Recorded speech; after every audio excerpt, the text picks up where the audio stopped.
Exit poll के आंकड़ों के बाद संजय राउत का एमबीए की सीट को लेकर बड़ा दावा। क्या ये नेता होंगे सीएम चेहरा?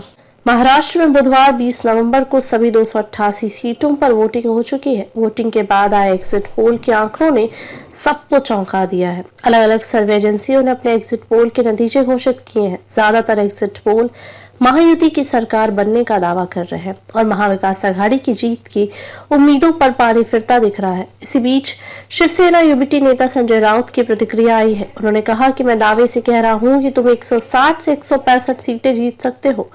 हम और हमारे साथी मिलकर बहुमत का आंकड़ा छू रहे हैं। एमवीए की सरकार बनेगी और मुख्यमंत्री कौन होगा ये सभी नेता बैठकर तय करेंगे। वहीं कांग्रेस ने नाना पटोले के सीएम का चेहरा होने के दावे पर राउत ने कहा कि अगर ऐसा है तो राहुल गांधी, प्रियंका गांधी और मल्लिकार्जुन खड़गे को आगे आकर सीएम का नाम घोषित करना चाहिए। उन्होंने कहा कि एमवीए की पूर्व बहुमत से सरकार बनेगी जो 5 साल चलेगी। निर्दलीय और छोटी पार्टियों के साथ क्या करना है चुनाव परिणाम के बाद देखेंगे। आज और कल हमारे पास 2 दिन है। हम संभावित परिणामों पर चर्चा करेंगे।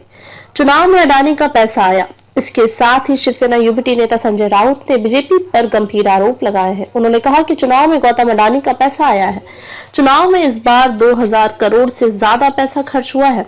महाविकास आघाड़ी को हराने के लिए राज्य के चुनाव ने सारा पैसा अडानी का है। ट्रंप प्रशासन की तरह अडानी की भी जांच करवानी जानी चाहिए। हमारी सरकार बनेगी तो हम अडानी के खिलाफ जांच करेंगे। अडानी के खिलाफ कम से कम 100 एफआईआर दर्ज होगी। राउत ने बिटकॉइन के मामले को फर्जी बताया। ग्राउंड रियलिटी अलग होती है।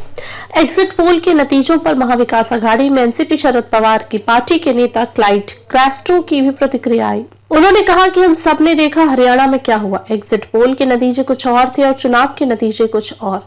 नतीजे के दिन सुबह कुछ और, रियलिटी अलग होती है। हम जमीन से जुड़े लोग हैं। हम समझते हैं कि क्या हो रहा है। लोगों को 23 नवंबर तक का इंतजार करना चाहिए।